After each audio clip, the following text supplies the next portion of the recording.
Hello and welcome to The Hearing, our music review show here on the channel. I'm John. And from Chicago's North Side, I am Scotto. And before we get to this week's album, just a little discussion. After last week's review and considering what we're reviewing this week, I kind of started to put together my ideal supergroup. You know, group of players, you know, not who I would want to play with as a musician, but who I would love to hear working together. Because as I mentioned last week, Tally Kallstrom from Estrons is one of my absolute favorite singers. And the singer from this week's band is another one of them. In fact, I would say that they're probably my top two. So I'll just get started. So on my ideal supergroup, on vocals, Tally Kallstrom and Corey Glover from Living Colour. Here's where it gets interesting. On guitar, Annie Clark, aka St. Vincent, for those who don't know her real name. Yeah. And Jess Solanic from Cava Louise. You know, she's got that kind of, you know, weird ass circus kind of sound, doesn't need a keyboard player. Annie Clark, St. Vincent, has this really aggressive lead style. Also, they're both singers and probably the only two who write music that I'm adding here. And I would just love to hear what those two would come up together because it would be completely demented. Yeah, I would put St. Vincent on lead guitar as well.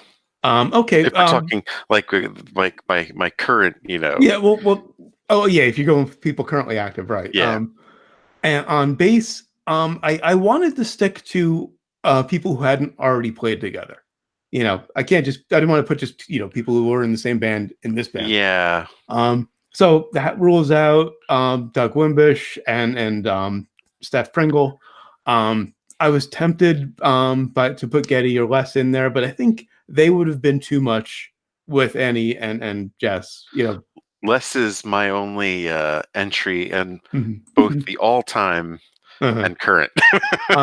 So I think they would have been just a little too much. So I went with Gabe Nelson, formerly of Cake.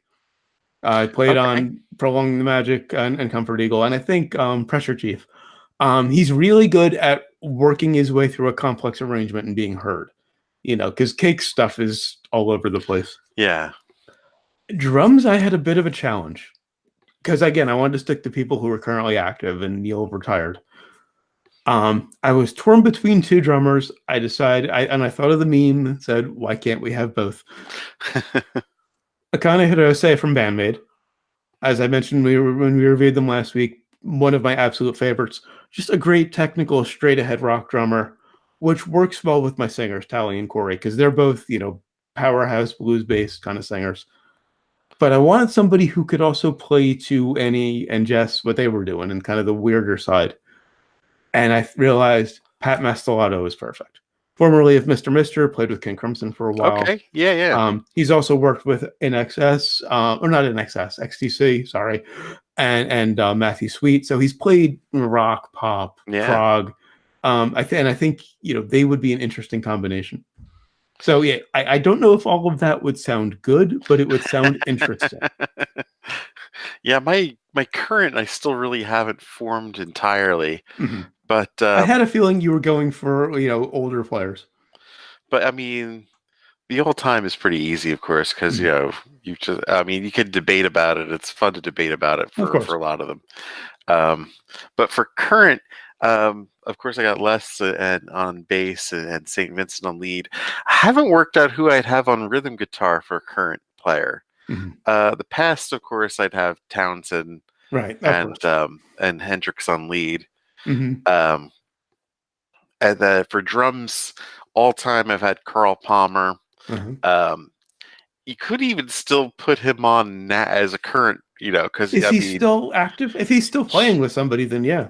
He does tour and everything. I'm not sure how good he is still, but I mean, I imagine that's why I actually wanted to check with Pat Mastelotto. He played for some metal band recently, and he still got it, even though he's in his 60s. But if I had to, I'd still go with John Theodore from Mars Volta and Queens of the Stone Age as my drummer. Keyboards, of course, you know, you put Tony Banks on for the all-time. Nice. That was the obvious choice for you. Yeah, I mean, I guess you could say there's better technical keyboards players Mm-hmm. than him, but he of course would fit in with the song, you know. Right. Yeah. That's why I by and large I went with Annie Clark, because there are better technical guitar players, but she's just really interesting. Her Right. note choice is fascinating. But it's still fitting within the song. It's not like, Mm. because I mean, and for current keyboard players, I have no selection Right. because Right. if they're a good keyboard player, they're way too showy. Like the dude from Spock's Beard. Mm-hmm. I can't Rio. remember his name. Rio Akamoto or Yeah, Neil. Neil Morris is the other one. I think Neil plays more of the keyboards. yeah. And So that would also rule out Jordan Rudess from Dream Theater. Dream Theater or even Alicia Yeah. Keys for fuck's sake, you know. Um, Vocals, all time, of course, I'd pick Otis Redding. Nice. Um, I mean, it would be cheap to pick Peter Gabriel, but I mean, without Otis Redding, there is no Peter Gabriel. Right. And Gabriel just put out a new song, so you could easily pick him for current. I would not, though. I mean, Okay. he's done a cover album, and you know, he just put out like, isn't it just a compilation of stuff he did for movies? There's a new single I noticed on Spotify. Something I think it's called "The Party Man." Yeah, it's from some movie in the Okay. past. I forgot which Oh, one okay. though. Okay, it's not new. Um, and you know, I almost went with CeeLo Green for current, but I'm thinking I just saw these guys live like a couple weeks ago. Metric's Emily Haynes. Okay. Just something about her voice that she can sound so sweet and innocent and so apocalyptic and just so cynical all at the same time. So I just need a keyboardist and a rhythm guitar player, and I'm set for the current. So if anybody out there has all of these people's numbers and the power to get them to work together, get on that. And on to this week's album, which is from 1993, Stain by Living Colour. We're finally getting to Living Colour. Living Colour is an American hard rock band from New York, best known for their song Cult of Personality, which was all over the bloody place in the late It 80s. still is. You can Yeah. still hear it. Like the WWE used it for like a Mm-hmm. decade or so. I mean, it's everywhere. English-born guitarist Vernon Reid, who was well known in the downtown New York jazz scene because of his work with Ronald Shannon's Jackson's Decoding Society, And had hence the British spelling of color. yes, and also to distinguish it from In Living Color, because that was really confusing back in the day. Had assembled a number of bands under the name Vernon Reid's Living Colour, starting in '84. He finally found a stable lineup in '86 that included Corey Glover on vocals, Muzz Skillings on bass, and Bill Calhoun on drums. The band toured extensively and played regular gigs at CBGB's. They were then signed by Epic and went on to release 2 studio albums, '88's Vivid and 1990's Time's Up. In '91, Living Colour joined the inaugural Lollapalooza tour. I totally forgot about that. I forgot about that too. And released an EP of outtakes entitled Biscuits. Then in '92, bassist Muzz Skillings left the band and was replaced by Doug Wimbish. In '93, they released their 3rd album, Stain. And in January '95, while working on their 4th album, they disbanded due to creative differences. 4 tracks from those sessions were included on the '95 Greatest Hits album Pride. Following the breakup, individual members went on to do a number of solo projects and collaborations. Then in 2000, they reformed at CBGB's at a gig billed Headfake with special guests. Headfake being the drum and bass project that Calhoun and Wimbish were collaborating on at the time. Glover was on the bill to sing a few songs, and then Reid came on after 3 songs. They've since released 3 more albums, so that was kind of like the middle of their career. At Could this you point, imagine being at that show mm-hmm. where you're just, oh yeah, you know, check out, that'll be cool. You know, he's gonna sing with you know, there'll Yeah, be, they're gonna bring and then Corey it's up, just like all of a sudden and that then all of a sudden, yeah, you find Vernon comes up. yourself at a Living Color show. Mm-hmm. Incidentally, Vernon Reid followed me back on Twitter. We've interacted a few times. Really nice guy, absolutely brilliant. They've again released 3 more albums: Kaleidoscope in 2003, 2009's The Chair in the Doorway, and Shade in 2017, as well as a couple of live albums and a collection of B-sides and rarities. I think everybody puts out B-sides and rarities. I think it's a law. You have to. You know, it depends on the era, Mm-hmm. If it was, Cake's done it. Anthrax, of course, has Attack of the Killer Bees. it's unusual for bands from the CD era to do it, like Living True. Color and Cake and Pearl Jam, because there aren't B-sides. There aren't B-sides, and you have enough room to fit as much as you really want on an album. I mean, 70 minutes worth. And if it's not going on an album, it means you probably don't want anybody to hear it, or the producer doesn't, depending on how much pull you have. And yet here we are. Pearl Jam, those are these B-sides and rarities are their biggest songs. Mm-hmm. That's interesting. That stupid Last Kiss song is their highest charting single in the band's history. And at least Cake has, and I'm not, criticizing Living Color for doing it. It's a thing, and I'm actually kind of curious to hear it. But at least Cake threw in some interesting covers. Oh yeah, that's some of their best stuff. Anyway, back to Stain. As I mentioned, it's Living Color's third album, as well as the first to feature bassist Doug Wimbish, and their last before splitting up for 5 years. From the mid-90s through the early 2010s, the album was out of print due to rights issues after a lawsuit from John Steinbruck of the band The Stain, who forced Sony to cease production of the album. He's also... How the fuck do you have the copyright to the word stain? He's also sued the band Stained, if you remember them from the 90s, kind of a new metal band. I remember them. It was like Charlie Brown grown up and all I remember is I'm on the Outside, that thing he did with Fred Durst. That's all I know them from. I just kept imagining the dude saying, "Good grief." But he sued them as well. This guy he was bald and round. Yeah, this guy apparently thinks he owns the copyright on Stain, on the word he's going Stain. to sue Tide. Yeah.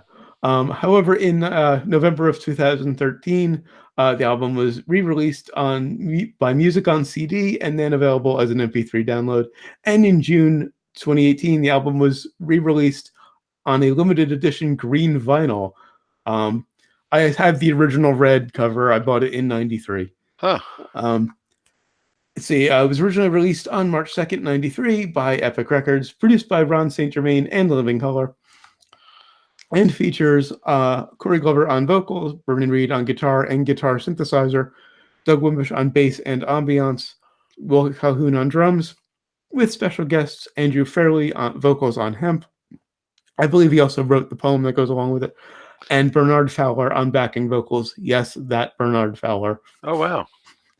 Reminder, I don't edit any songs into the episodes for copyright reasons, but down in the description and on our blog at johnandscotto.com, you'll find links to find Stain on Spotify and YouTube so you can follow along with us.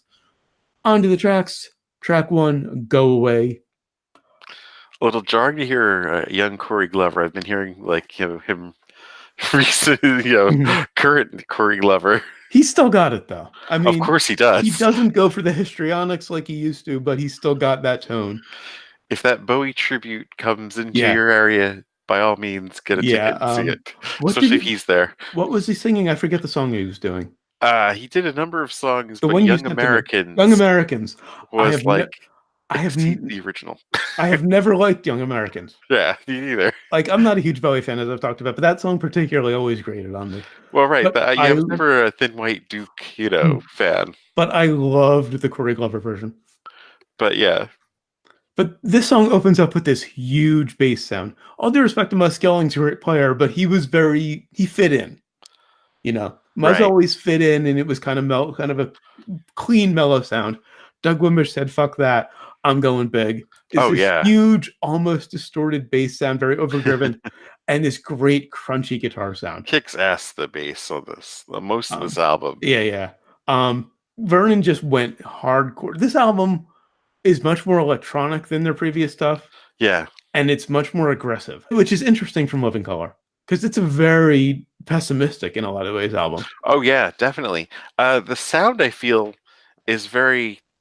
typical early 90s metal. Yeah. For a lot of it, not all of it, but through a lot of it. Kind of leaning into industrial in a lot of ways. Yes, very much leaning a little into hip hop. Yeah. Loved the panning of the guitar and the vocals and the chorus. Oh yeah, I do. Because you don't know where anything is coming from, and it's basically a guy who is just paranoid. Yeah. I would love to know if he was just airing that side of his own personality, or if he was writing from a character's perspective with a lot of this. Yeah, I feel like he's a lot of this is them observing society at this At the point. time, and a Yeah, lot of it is perfectly relevant today, which is it a scary is. thing. Nothing has changed. And it's interesting that they reference Live Aid in the chorus. This chorus is, I see the starving Africans on TV. I feel it has nothing to do with me. I send my $20 to Live Aid. I tell my guilty conscience to go away. That's true. Live Aid was like, 9 years before this, yeah, 84. or was that 84? I thought it was I'm 86. might have been 86. Okay, might have been 86. I'm pretty sure it was 84. Either way.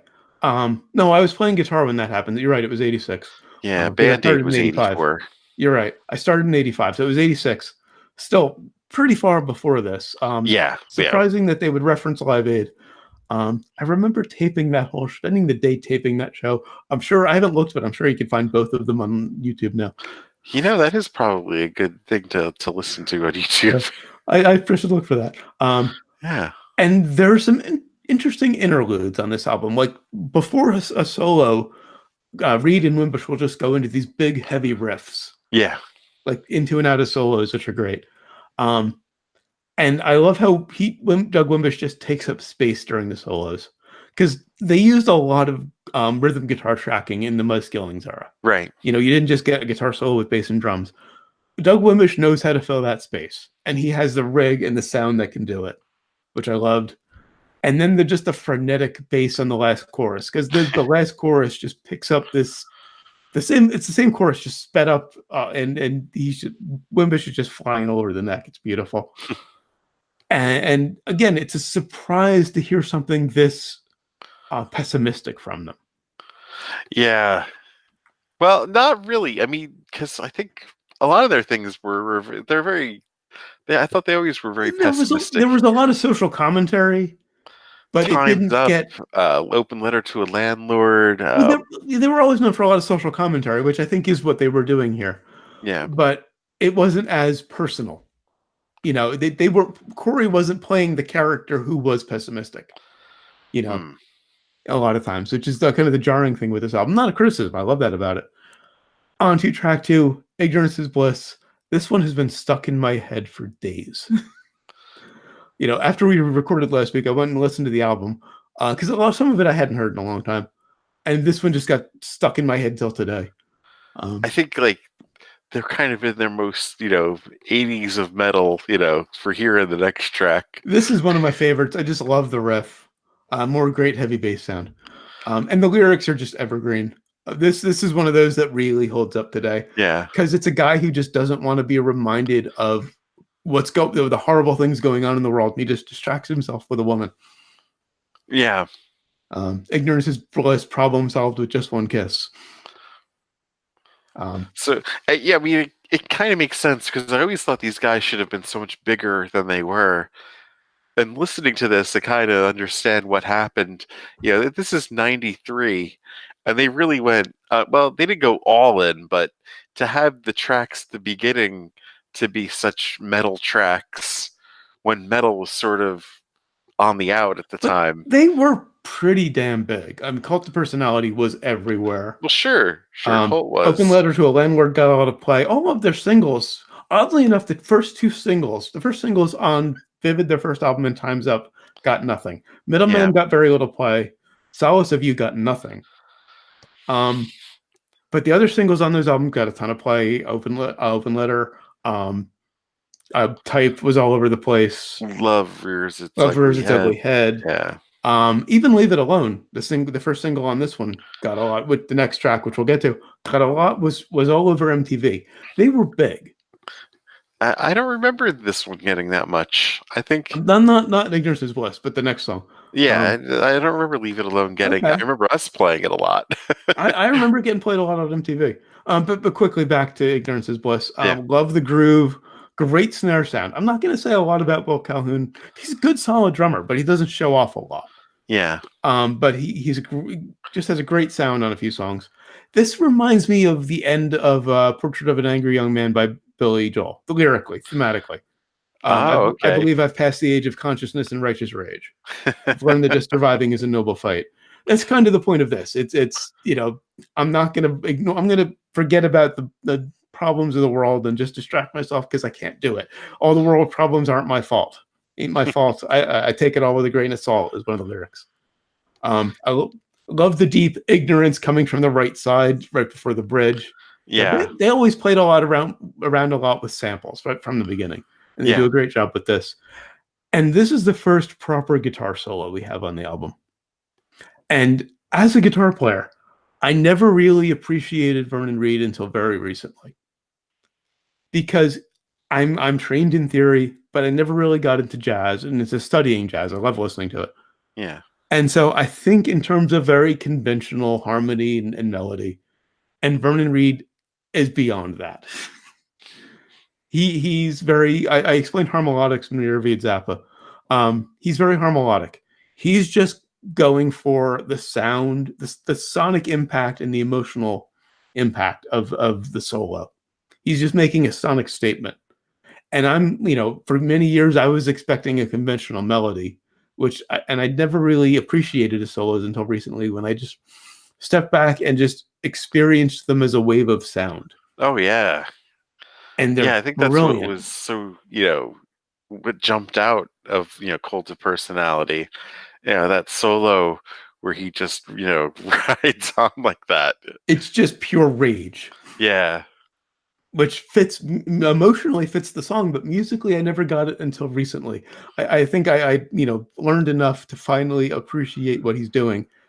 And he can shred like a motherfucker. Oh, of course, yeah. And he got a lot of credit for his harmonic ideas, but I don't know if he didn't get the credit as a shredder that someone like Van Halen did. Yeah. But yeah, he's incredibly fast guitar player, or he was in the day. I'm not that familiar with their more recent stuff, I have to admit. Yeah, me either. Yeah. I've heard some of it. I need to really take a deep dive. I think they've gone in a more hard rock, bluesier kind of direction. On to track 3, Leave It Alone. This one, I saw this one get a lot of play on MTV. I loved it at the time, of course. Great opening riff. Loved the use of synth guitar. It's very orchestral. Yeah. This is another one that's still relevant. It's someone who doesn't want to be swayed to the extremists. Right. Which is very relevant today. Loved the wordplay on the bridge. We're always talking about peace, but it's pieces that we find. It's just so talking about how they're too severe. I'm not the type for this group. Just gonna stay in the middle and just ignore it all. Very trying to get by. Similar to Ignorance is Bliss. Yeah. Dramatically. On to track 4, Bye. Yes, that kind of Bye. This is where the album gets interesting. This one is kind of problematic lyrically. Even for 94, I think it was, or 93, I think it was kind of problematic because it gets a little homophobic at points. I don't know. I think, well, actually, I had to go and look up and see what exactly he was getting at. And I might be misinterpreting it. It might be a character, And this is Vernon Reid who wrote it from Bomb Magazine. And he wrote it with Walt Calhoun. It's looking at the whole idea of being yourself. Sexuality is looked at as so polar, straight or gay. You're in one camp or you're in another camp. There are so many shades of gray in between.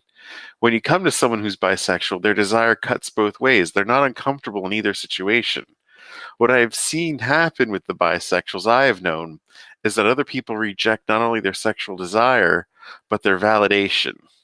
Okay, so it was a character perspective. Right. So okay, I take all that back then. And kind of what clues you in at the end is like the whole world needs a closet to live in. See that line, I was like, I don't know exactly where you're going with that. I was a little trepidatious about that line. You're all fucking bi. He's accusing us all. Okay, and he's and a friend of a friend of a friend told me everybody's fucked up with their sexuality. That line I really wasn't sure how to take. Well, considering the source is a friend of a friend of a friend. Yeah, fair point. I may have just been reading a little too much into it. Looking at it musically, though, great groove. Probably the poppiest song on the album. Could be. Love the use of bass harmonics. You rarely hear that. But as poppy as it is, the riff is a little bit sinister. It's got some half steps in it. It kind of Yeah. gets your back up a little bit. I think this is where they start getting like, they start following Faith No More, mhm. Yeah, which I I do think hear a little bit of a similarity there. Yeah, the two bands really would go well yeah, together. yeah. Um, and the solo is surprisingly melodic for Vernon. It gets a little Yes. weird at the end, but it's most of it is pretty melodic. Love how chaotic it gets after the last chorus. The remix at the ending was interesting, and I say remix because it's kind of just taking bits of the song from earlier and Right. just repeating them, which is goes on for a while. It's kind of interesting. It's kind of where they lead into that electronic side that they do on this album. Um, and the ending really kind of plays into the next song because it's a guy and a girl Yeah. together, and a guy knocks on the door, and there's a bit of a confrontation. On to track 5, Mind Your Own Business. This might be my pick for strongest on the album, Mhm. actually. I'm just gonna say right away, I usually pick weakest. That was why was gonna be my weakest. But looking now that I understand the lyrics better, I don't have a weakest. I'm just gonna say that. Um, this one, just Mind Your Own Business, just is monstrous from the beginning. It starts out like a real heavy blues song, Mhm. but doesn't stay there for long. And the riff and even the leads in the beginning are just huge, and this great slow groove, Yeah. this giant guitar sound. Like And almost a then Pantera sound to like how he's just crunching on that yeah, slow groove. and then it gets into the chorus and goes hardcore. Oh yeah. And Yeah, very bad I mean brains. the genre hardcore, like Yeah. double timed punk. Oh yeah. And punk has always been a big part of their sound too. Um, and then it goes back to this slow groove, Right. They're going back and forth. That's what I love about this. I and it gets just to the second chorus, and it just shifts back and forth, right. which as a musician is amazing that they can do that. I don't know I don't know how Will Calhoun particularly did that. How he just switched time like that because it Right. doesn't sound edited together. It sounds like it was done live. If I'm not mistaken, he went to Berkeley, Will Calhoun, They which is probably like played it live, so one of the this is best probably a schools in the good world. this is probably a Um, good one to hear live to yeah, see he how went. they did it. Well, Calhoun went to one of the best music schools in the world, if I'm not mistaken, Berkeley. You know, um, Reid is played jazz. Doug Wimbish was a studio player before this, so yeah, they just pull off these insane timing changes in the second chorus, and I love the sort of angry, slightly off key vocal because he doesn't really care about the key. He's just shouting, and it's about gossip and mind your own business. Yeah. The subject matter is pretty obvious. Um, Solo classic Vernon solo just completely off the rails, and continuing into the last verse. Um, on to track 6, Auslander. This is one of my favorites. Yeah, they this one they go pretty much full on industrial. Yeah, great groove. The bass is especially heavy. Best vocal on the album, I think. Hmm. Just overall for the song, just he's shouting but still staying beautifully in key with this Yeah. great tone. Love the pounding chorus. It just assaults you. And it's about someone who is an outsider. They don't specifically say, in what sense. They leave that very open. And they kind of play with the idea of maybe they are a threat, maybe they're not. Right. Well, yeah, it's German for, Outsider, yeah. yeah, like a Or foreigner. foreigner. Yeah. And so, and it's everything that I want isn't everything that you've got is the chorus. Love the riff before the solo. And the kind of electronic sounds during the solo are kind of interesting. They really lean into the industrial side. They go full on industrial, even with industrial sounds. Yeah. I mean, they have like an industrial beat even before that. Yeah. So it all just made sense. Mm-hmm. On to track 7, Never Satisfied. Some great vocal panning. He says something like starts in the front of your head, goes to the back of your head. Yeah. And as the vocal does that, as the sound does that. And it's a guy who is basically has nothing in his life and is kind of entitled. Yeah. and says I can never be satisfied until it ends in tears. He's basically sounds like he's a bit of an instigator, where he just wants to break shit because he's not satisfied in his life. Kind of Very, surprised this one wasn't a single. the lyrics are very blunt. Yeah. Ain't got no face to sit on in the second verse, in the first verse rather. I sold my soul like a whore in the second verse. So yeah, that's why it wasn't a single, I think. It gets very blunt, very radio unfriendly. Love the vocals on the bridge, very emotive. My life's in pieces on the ground is one of the lines. Some parts, what is it? My life's, I can't remember the first line, but my life's in pieces on the ground. Some parts just can't be found. Love the chaos after the solo. On to track 8. This is my favorite, Nothingness. The ballad. I had to stop listening after 7 when I was doing my first listen. Mm-hmm. So I come back to pick it up here, and you get the ballad, and I get the intro, and I'm like, wait, do I have the right thing on still? And this one was written entirely by Will Calhoun, the drummer, which is unusual. You don't get drummers writing songs typically. Again, like I said, my favorite. Love the crickets at the beginning. Yeah. It just starts with this cricket sound, and then almost like a lightning crack, and then the synth guitar comes in, and it's just this beautiful orchestral part. Very string based. It's the whole song has a very Cure feel to it, A little bit, yeah. But then you get this really great groove with a fretless bass, nice soft vocal, and it's about depression, basically. Yeah. Love the drums, especially the snare part. And I just noticed this listening, and this is one of the 3 songs on this album that I've listened to throughout the years that I absolutely love. I just noticed the crickets come back on the chorus. Yeah, they come back in. I'm not sure exactly what point. They come back in on the choruses. They're not in the verses, and they're back there at the end as it goes. Yeah. I love the last line of the last verse. I live with the lies and the fear all alone. As the kids say, that's a mood. I just really deeply relate to this song. Love the fretless bass because I play fretless.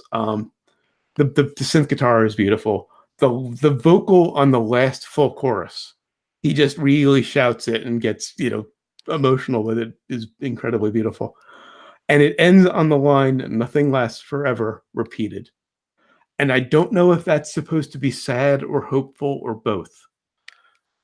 Because you could say nothing lasts forever in the sense that everything dies, or right. It depends on what you're looking to end, or the way I'm feeling isn't going to last forever.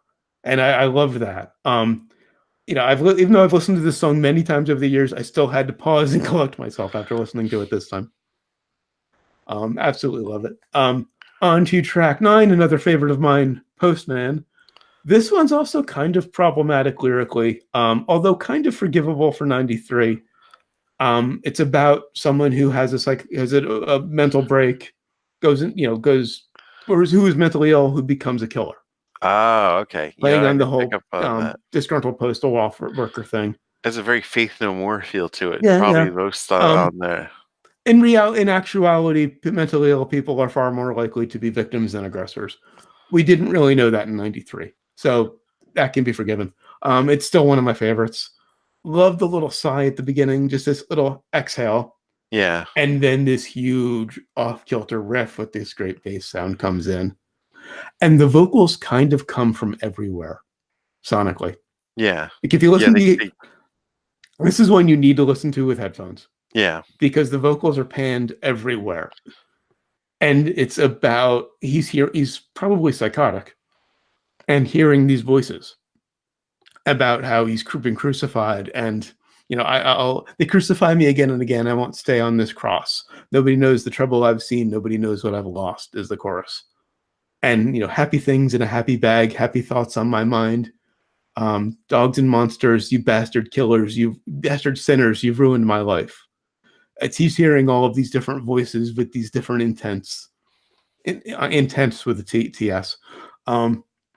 And it's driving him to become a killer. And at the end, he has a standoff with the cops. I shout at the cop. I laugh at the cops as they try to surround me. They won't take me alive.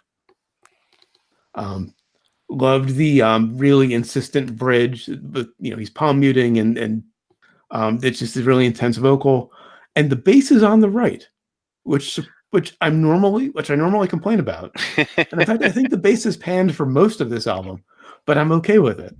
I think because it has kind of a guitar-like sound, it just fills up as much space as the guitar. It kind of works for me. And there's no solo, which for Vernon Reid is an interesting choice. I thought there was a few that we didn't have a solo in the first not track. Have it right, but this is the second one, and a song like this, I would expect him, a song with this kind of theme and this kind of intensity, I would expect him to just come in and roaring through the middle of it. But it was a nice choice that he didn't. And now we get really interesting with track 10, WTFF, which stands for what the fuck factor. WTF still stood for what the fuck even in 93. Even before the internet. They may have coined it. Okay, who knows? This was co-written by the band and Andre Betts, who did production work on the album. And it's basically an electronic instrumental. Yeah. They take various parts, maybe from earlier in the album or from what were recorded for other things, and just work them together into this groove, this great groove. No vocals, no lyrics per se. Right. It's Vernon's guitar is doing the singing. Yeah. And it's just this great kind of funky groove. This is the most hip hop of everything. Kind of surprising that they didn't do more instrumentals with their abilities. Well, because when you have Corey Glover, you want to. Yeah, but But yeah, it was nice. It was a nice change of pace and something very, very different for the band. And now for something completely different once again.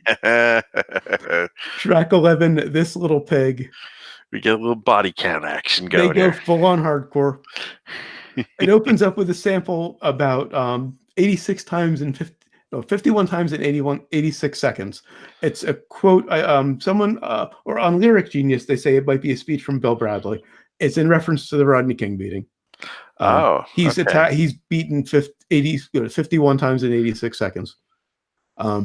It's this chaotic guitar opening, and there's a bit of a build up to find the groove, and even the bass kind of goes up in I think they did it electronically. It was pitched up, where he just kind of finds his way to the groove eventually. Yeah, and then it just takes off, and with these blast beats and this terrifying guitar sound.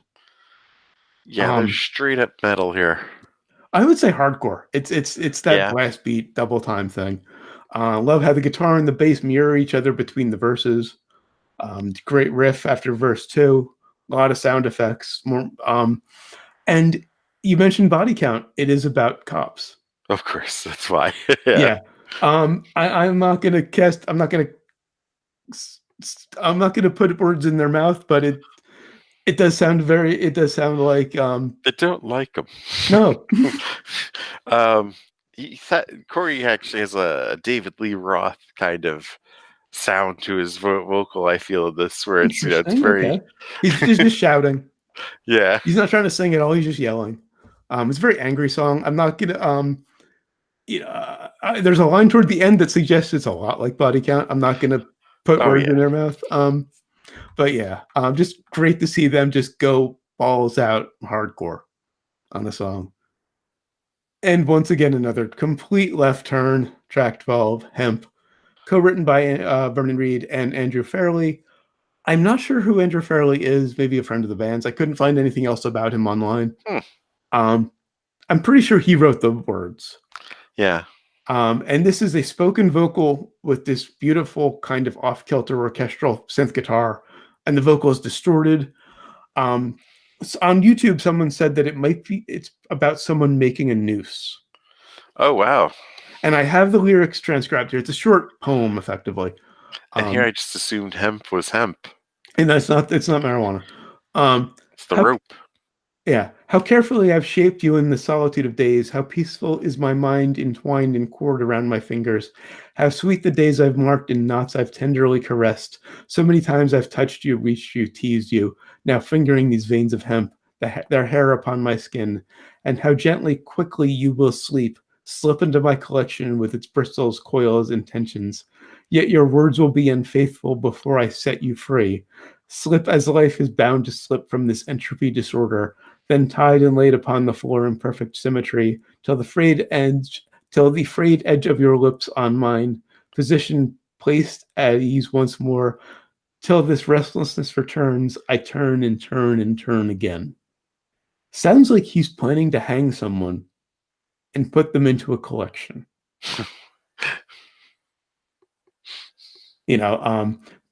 Your words will be unfaithful before I set you free.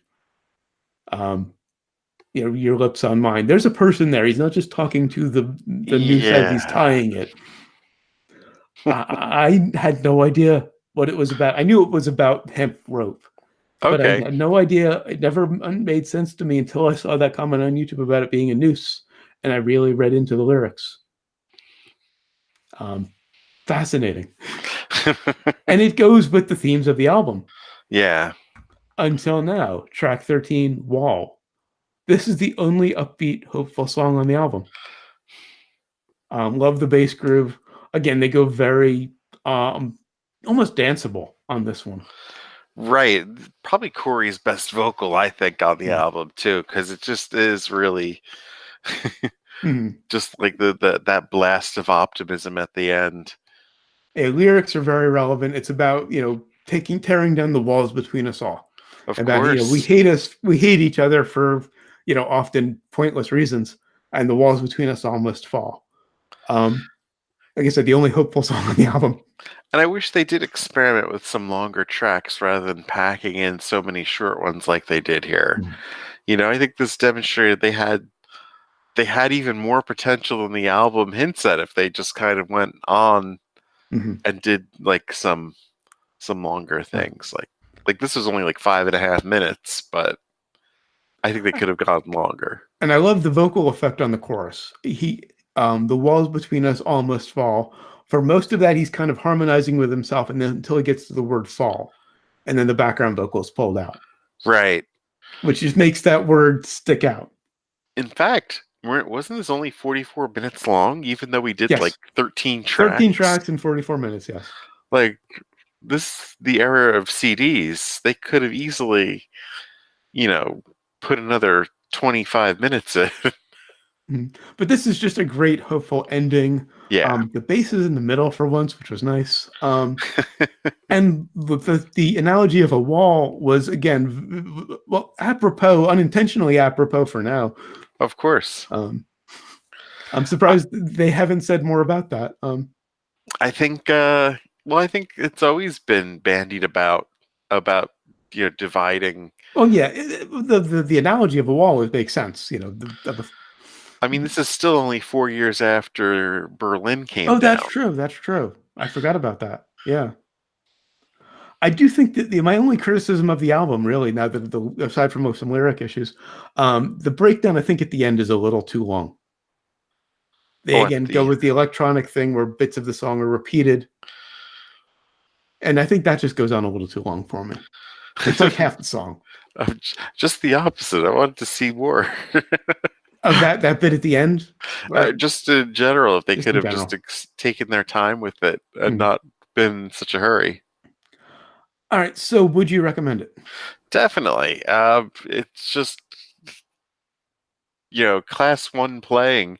I think, I think they were unfortunate that they went for that metal sound in the beginning and were really hoping to ride that into the mainstream, when reality, what they were doing for the rest of the album, I think would have been even more popular than that.